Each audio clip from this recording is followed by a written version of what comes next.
Pessoal, abra sua Bíblia comigo, lá em Marcos capítulo 6.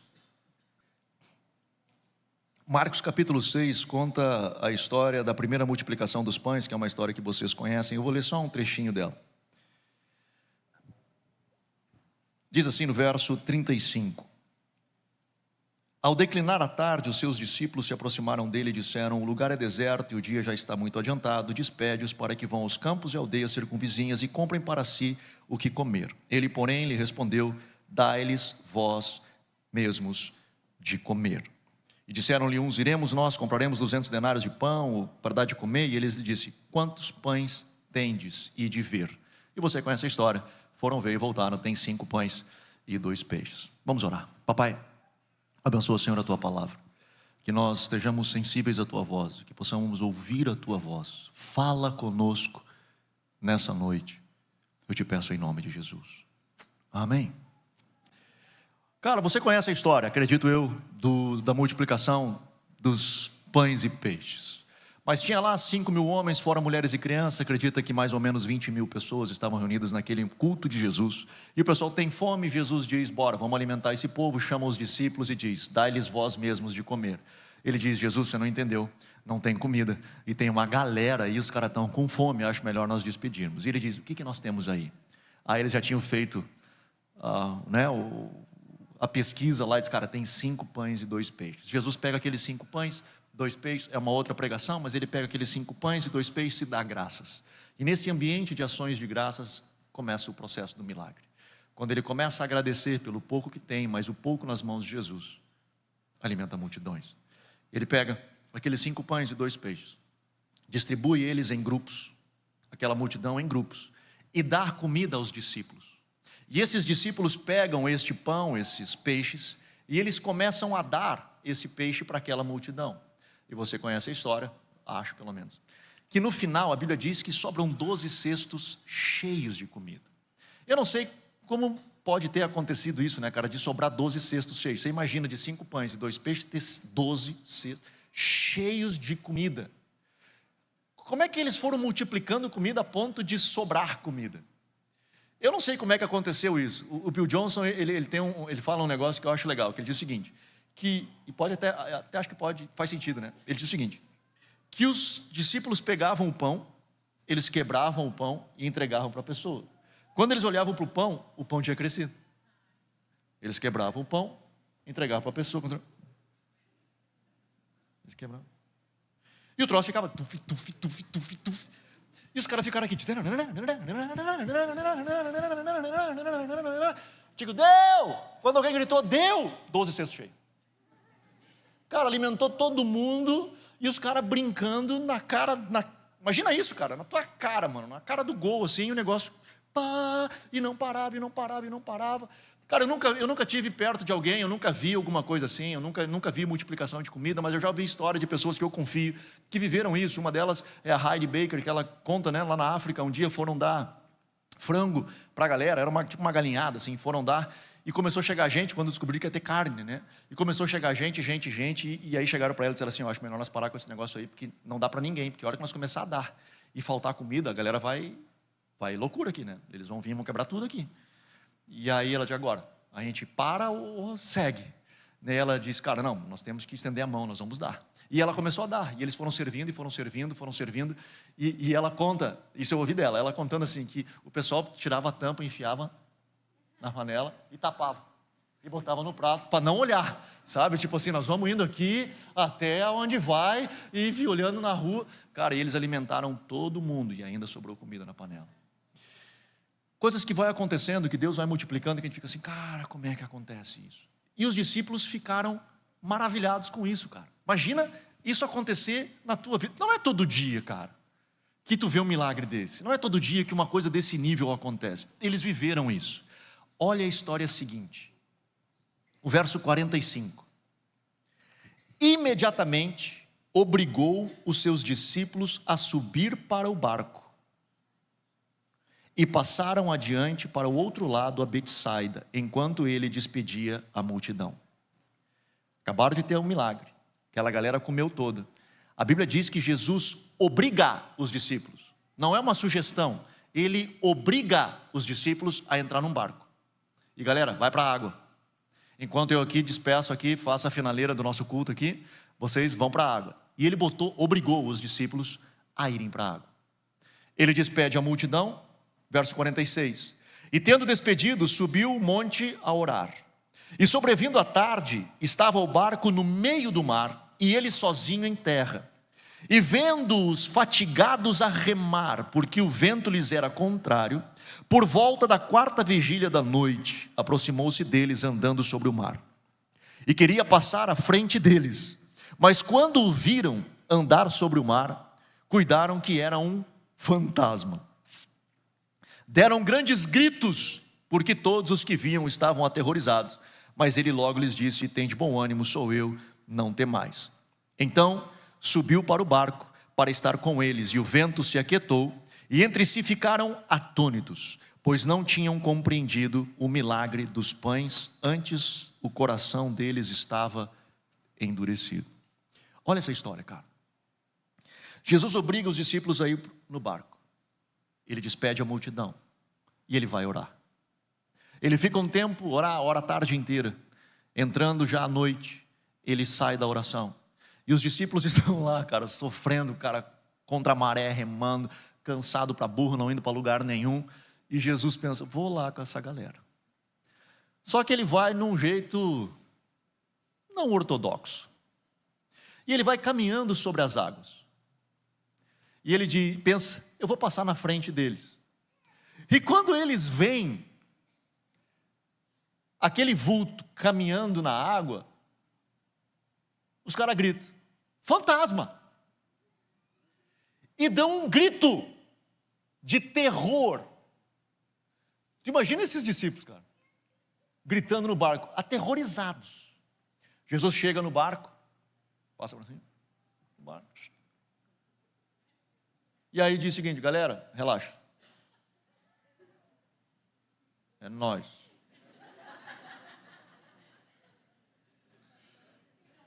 Acalma a tempestade. É a linguagem de hoje, isso aí, essa parte é da linguagem de hoje. Você procurar na linguagem de hoje, a Bíblia é reformada, bem reformada isso aí. Ele diz: acalma, ele acalma a tempestade. Ele repreende os discípulos. E olha o que Marcos descreve.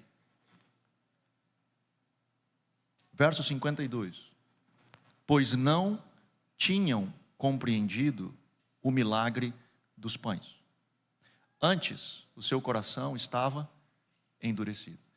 O que tem a ver o milagre dos pães com a história do barco, cara? O que o milagre dos pães está fazendo aqui? Se aconteceu lá atrás, e o barco não tinha multiplicação para fazer, não tinha nada, ninguém estava passando fome, nada. O que tem a ver o milagre dos pães com isso? Por que Jesus repreende eles e diz assim: cara, vocês não estão bem? Porque duas coisas: vocês não compreenderam o milagre dos pães e o coração de vocês está endurecido. Primeira coisa, quando Jesus opera algo em sua vida, Ele não opera simplesmente para te abençoar. Ele tem uma expectativa de que você esteja assimilando e crescendo a partir dessa experiência. Sabe qual era a expectativa de Jesus? Quando depois de você ver comida multiplicar na tua cara, de forma sobrenatural, a primeira resposta de ver alguém caminhando nas águas não é gritar fantasma.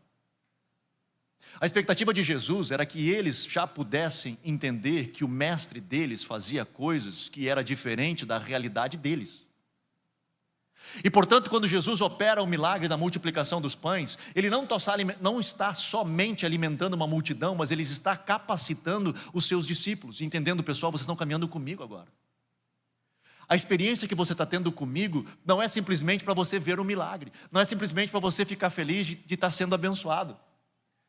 Eu estou te abençoando para você entender que existe uma jornada neste processo. E essa jornada te leva às experiências maiores. Portanto, eu não vou te abençoar só para você ficar feliz. Eu vou te abençoar porque você começa a entender, cara, que existe uma jornada. Deixa eu lhe dar um exemplo. Quantas vezes, não precisa me responder, você estava em crise financeira e você orou, cara, e Deus veio e de alguma forma supriu a sua dificuldade. E aí depois você entrou de novo num perrengue. E você orou. E Deus veio. E supriu a sua necessidade. E por que então hoje você está angustiado em estar na mesma situação? A razão pela qual você está angustiado pela mesma situação é que você não aprendeu nada com a multiplicação anterior.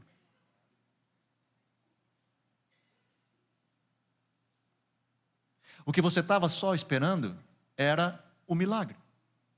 Jesus não quer te dar só o milagre.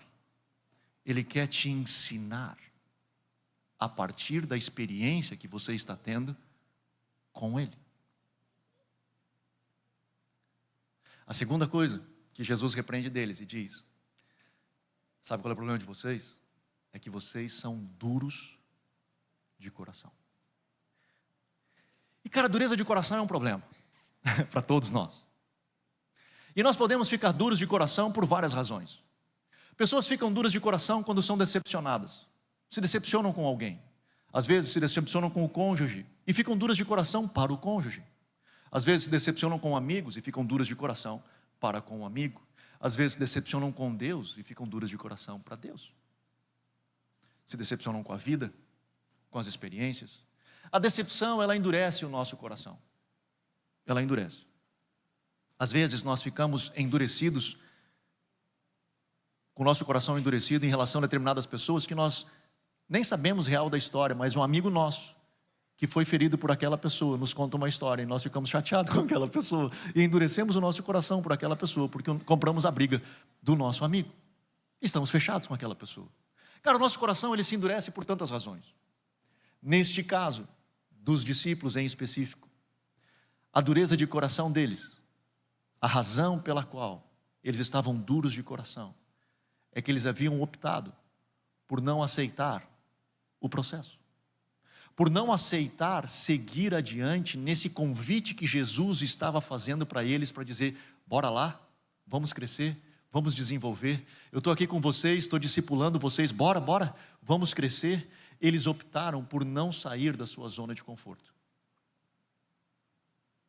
O que eles queriam? Jesus, eu quero ver o final da história. O final da história eu quero ver. A bênção final eu quero ver. Agora o processo, de eu ter que passar pelo processo, esse é um negócio um pouco complicado. Ele é difícil de eu cruzar por ele, de eu chegar aonde eu tenho que chegar. Então, Senhor, eu preciso da tua bênção, vem e resolve o meu problema. E Jesus vinha e resolveu o problema. Eu digo, estou feliz agora, Jesus resolveu o meu problema. Glória a Deus, tá bom, é o que eu quero. E aí parece aqueles passarinhos de boquinha aberta assim, esperando eternamente a mãe trazer comida e colocar dentro da boca. Ele não está afim de arriscar a voar, ele não está afim de aprender a buscar comida, ele não está afim disso. Ele é aquele cara que, com certeza, cara, ele quer a bênção, mas não necessariamente ele quer ser bênção. Eu falei outra vez aqui, né, que nem aquele cara que, quando diz, eu preciso perder uns quilos, na verdade ele não quer emagrecer, ele quer ser emagrecido, né? Ele quer achar alguma coisa que resolva o seu problema. Então ele quer, cara, eu quero perder, mas não sei se eu quero passar pelo processo, não sei se eu quero sacrificar tudo que tem que sacrificar, eu quero o resultado final. Se eu puder chegar no resultado final, para mim está legal, mas se eu tiver que passar pelo processo é complicado. Eu gosto de um teólogo e filósofo século XIX, final, já iniciando o século XX, ali, mas finaleiro do século XIX, Kierkegaard, ele diz o seguinte, presta atenção nessa frase, ele diz assim, a realização sempre se encontra no desejo. Eu vou dizer de novo. A realização sempre se encontra no desejo. O que ele está querendo dizer com isso? Que nós nos sentimos realizados não em alcançar o alvo, mas no processo que nós estamos para chegar até lá. É mais ou menos assim, nós queremos comprar nossa casa.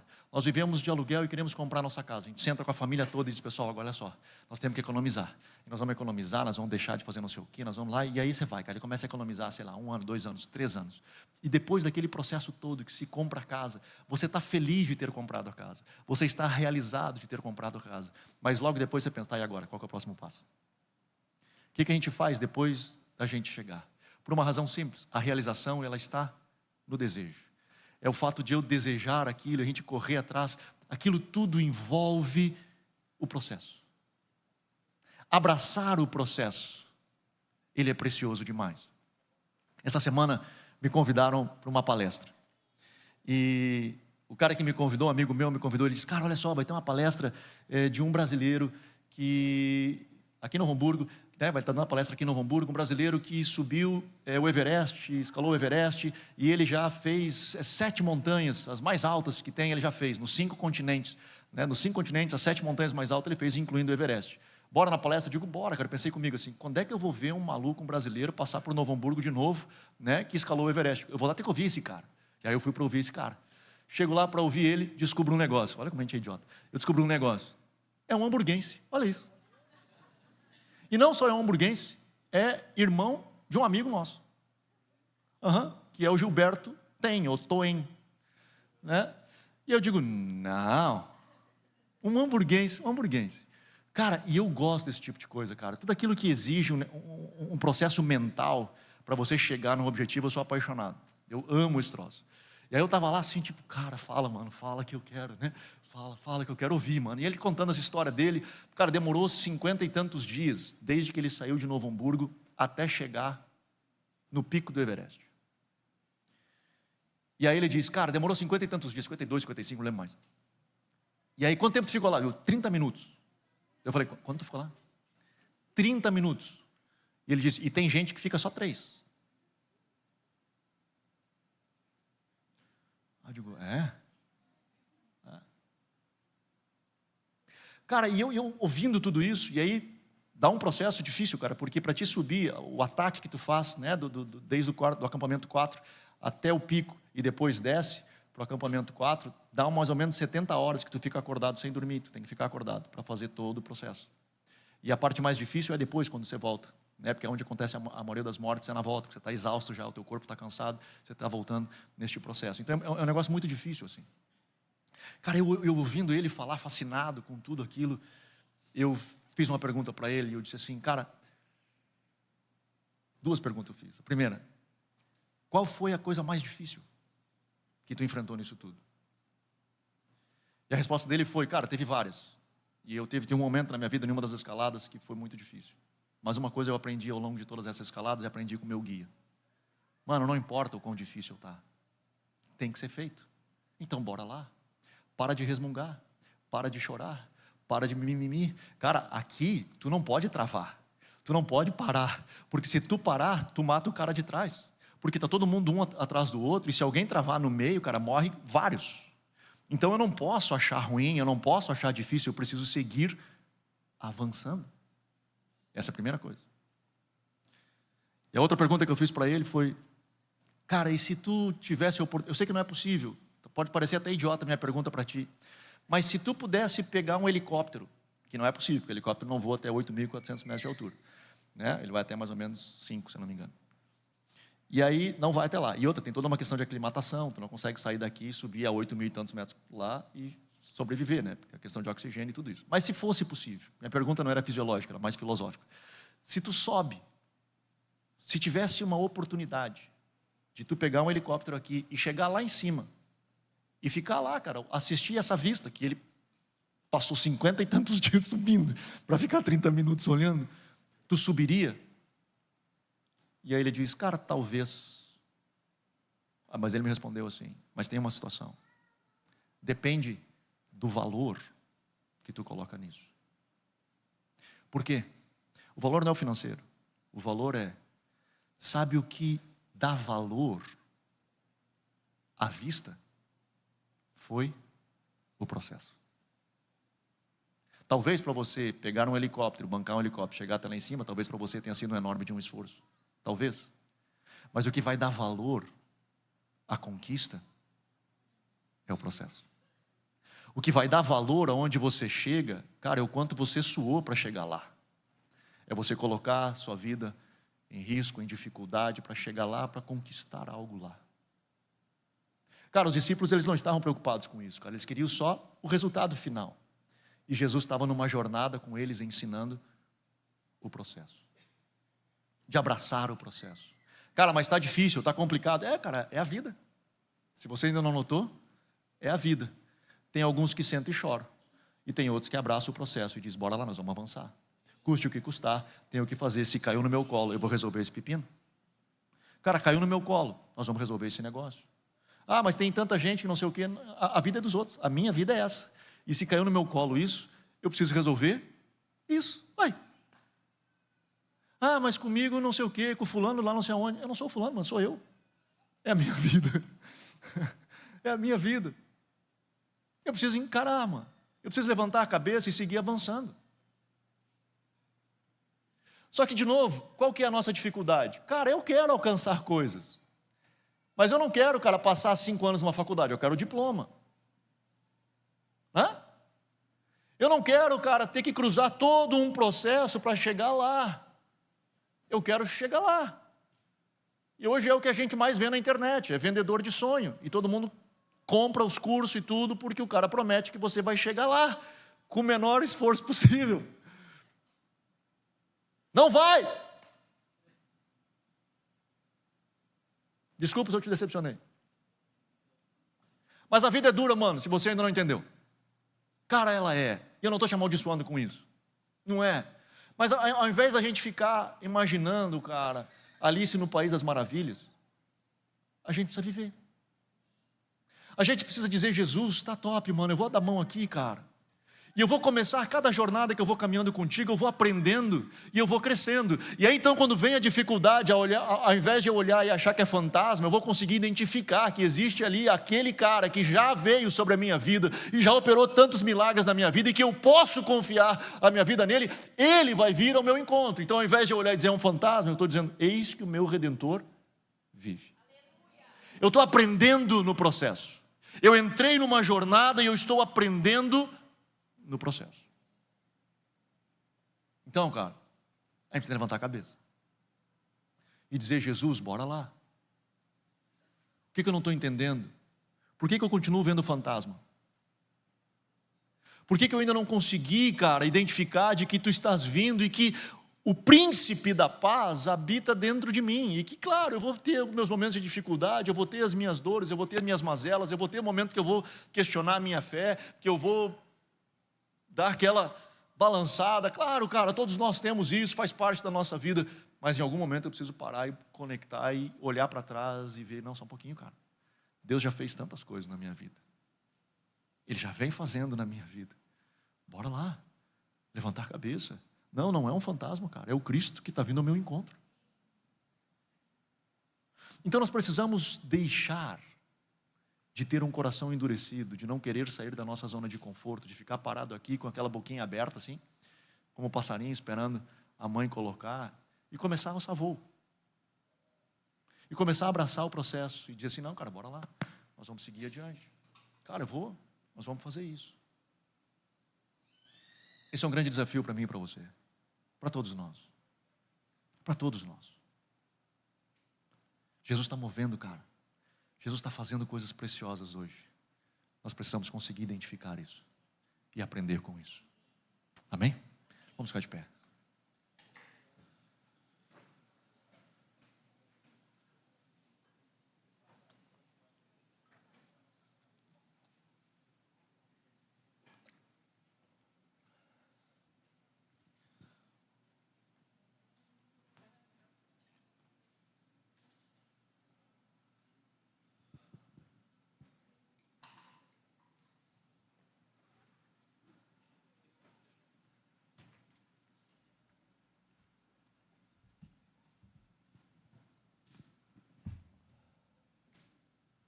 Aleluia. Feche teus olhos. Eu não sei qual é o momento que você está passando, cara, mas todos nós aqui, nós estamos em um processo. Todos nós aqui tem algo, cara, que nós estamos lidando. Alguns mais, outros menos. Algumas coisas são um pouco mais difíceis, outras talvez não tanto. Mas todos nós estamos em um processo. Todos, 100% de nós. Nós estamos em um processo. 100% de nós aqui, aqueles que nos acompanham pela internet, todos temos necessidades. Nós temos falta de alguma coisa. Para alguns de nós isso incomoda mais, para outros menos. mas todos nós estamos em um processo. O meu desafio para você hoje, para nós todos, é que nesse processo nós possamos encontrar Jesus. Que nesse processo nós possamos aprender com Ele. E olhar para trás e ver que, cara, Ele já veio tantas vezes. Ele já veio tantas vezes. Ele já foi tão bom tantas vezes. Eu posso confiar. Eu posso confiar. Pai, eu oro, Senhor, nessa noite. Eu coloco cada um dos teus filhos diante de ti. Cada um destes, Senhor, que está nesse processo, nessa jornada de fé, de caminhada contigo. Papai, cada ministração tua para nós, cada mover, cada encontro, Senhor, a intenção do teu coração é que nós venhamos a crescer. Que não é apenas um momento de regozijo, mas é um momento de crescimento, é uma experiência de fé que nos leva mais além.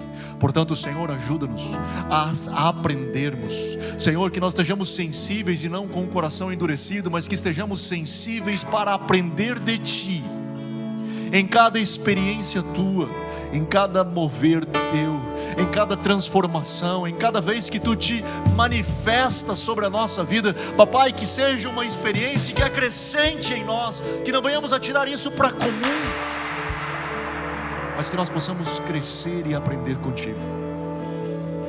Ajuda-nos, Senhor, neste tempo. Ajuda-nos, Senhor, a seguirmos adiante de mãos dadas contigo. Senhor Jesus, te amamos. E que privilégio temos de seguir uma jornada de vida sendo ministrados por Ti, tendo como mestre o Criador do universo. Que privilégio temos. Que não endureçamos os nossos corações. Que não endureçamos os nossos corações, mas que possamos, Senhor, aprender de Ti.